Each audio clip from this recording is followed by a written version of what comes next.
Hello, my name is Chad Dalton with Prestige-Ledroit Distributing Company. We're here at the Winery on Kent Island, and tonight we're going to be tasting 3 wines from Bodegas Muga in Rioja, Spain. We have their Rosé, their Blanco, and their Crianza red wine. And then as an extra special add-on, we are having the winery store pick of the representative single barrel bourbon, which won Best Bourbon of 2023 at the World Whiskey Awards and is limited availability.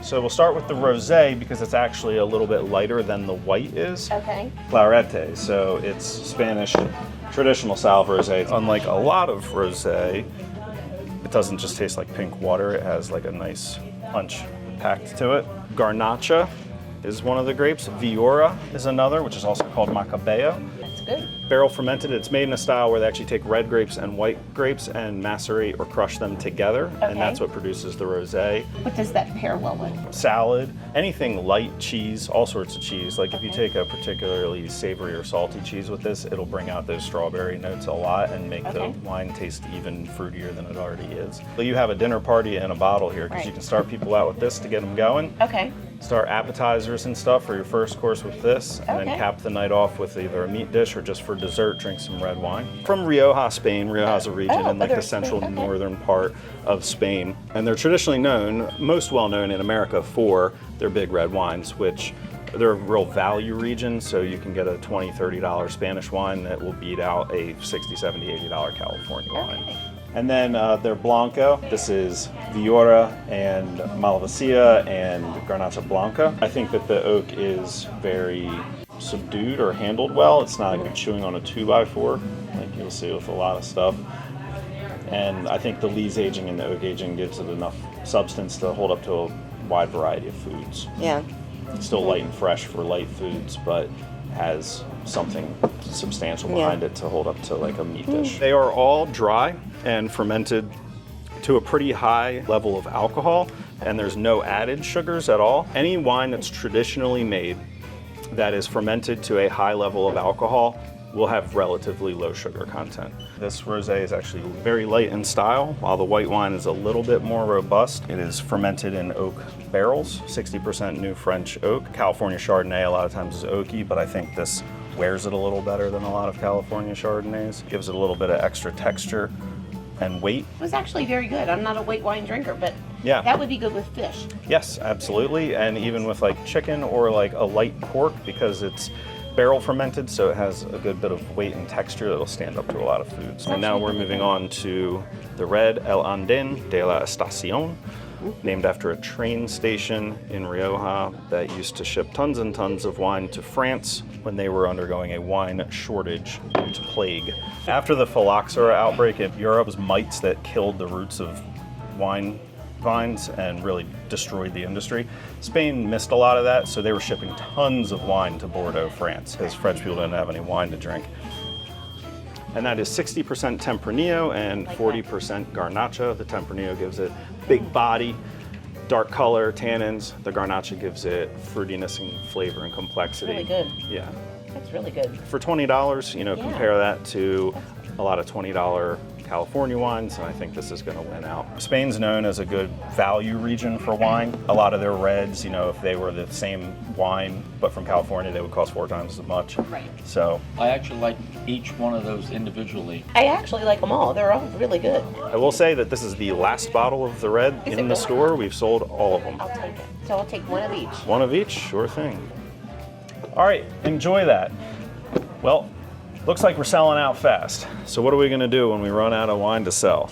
Oh, that's right, sell more wine. So we're gonna replace what we were pouring before with Mo Monastrell.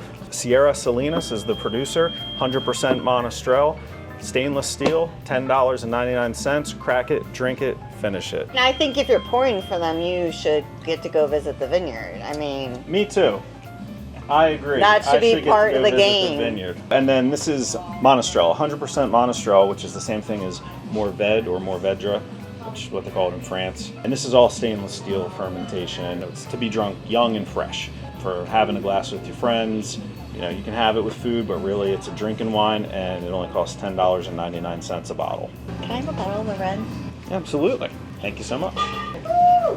Would you like to try the bourbon? Bottled in Kentucky. So this producer, Proof and Wood, he buys whiskeys that he finds to be exceptional from a distillery in Indiana called MGP, which makes a lot of the whiskey on the shelf over there. And he blends them together into small batches and releases them as the representative. So the representative bourbon, it's called that because it is aged at least 2 congressional terms, which are 2 years. So it's always at least 4 years old. This one is 4 years and 8 months old. Most of the bourbon on the shelf over there is a blend of different barrels of bourbon. And the normal release of this is the same thing. And that's what won Best Bourbon in the World 2023 at the World Whiskey Awards.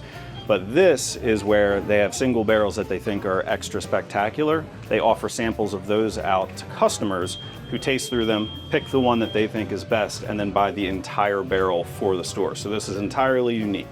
This particular whiskey will never exist in any other time and place other than right here at the winery. And so he bought the entire barrel full of it, and we're here letting people try it. They bought the entire barrel, selected by the winery, bottled on October 19th, 23, barrel entry February 18th, 2019. $54.99 is about as cheap as you'll ever see a single barrel store pick for, let alone one that won Best Bourbon in the world last year. It's very good. To taste it neat, it's very smooth and sweet and creamy, but if you do like ice in it, it will withstand the dilution pretty well. It won't be weak or anything. Like this, even at cask strength, it's not overwhelming.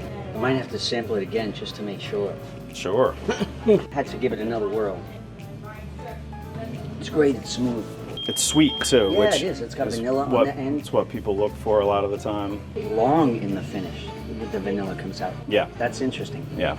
This is bottled at 115 proof, just as a little heads up. Very hot. If you don't prefer your whiskey that hot, when you drink it on ice and it dilutes down, it's not going to taste watered down. I was expecting for how hot the initial was for it to burn a lot more, but it's just like that nice warmth. It's really smooth. Yeah, okay. Get a lot of cinnamon and baking spices, vanilla. That don't bite. No, not at Oh, all. not at all. Yeah, I'm gonna get a bottle of that. Once again, my name is Chad Dalton from Prestige-Ledroit Distributing Company. Thank you for taking the time with me.